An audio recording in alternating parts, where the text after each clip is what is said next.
strip club. Yeah. You heard her right. Shiny poles, 6-inch heels, exotic dancers, and religion.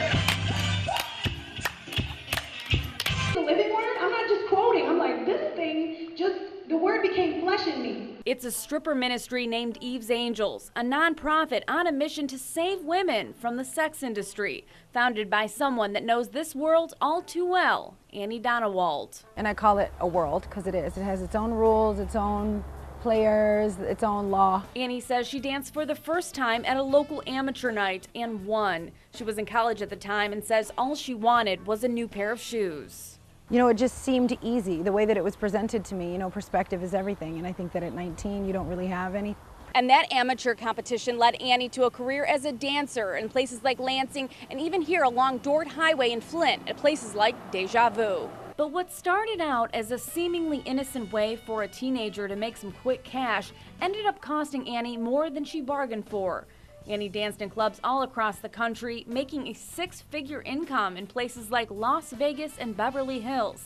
That fast cash led to prostitution and a cocaine addiction. She says drugs were a way to escape her new reality. A couple breaking points that I had. One of them was, I remember the day that I was sitting and I had made, I don't want to talk about an exact figure, but it was a lot of money at work in 6 hours. And I was sitting there with it.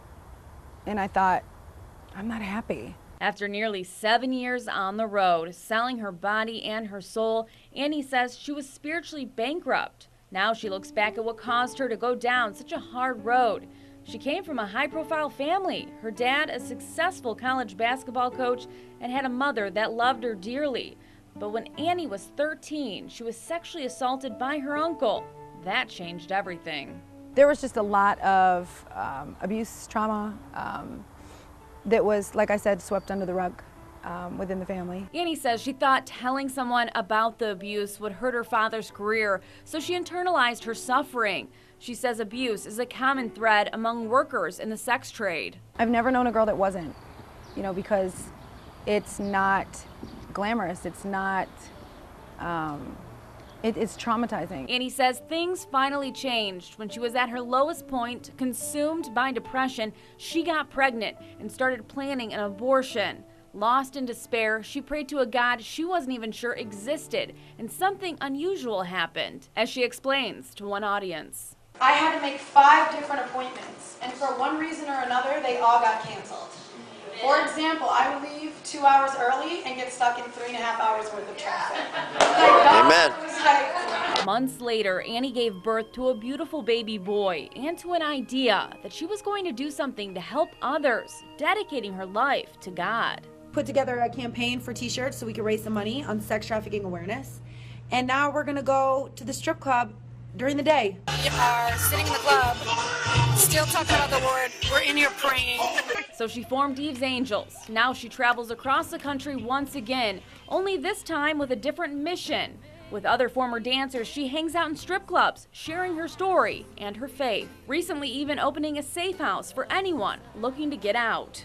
What's so amazing about Eve's Angels and this safe house is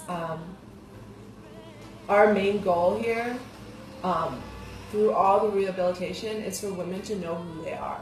It's for women to believe the truth that they are God's loved daughter, that they are worthy, that they are beautiful, and that they can have a beautiful life.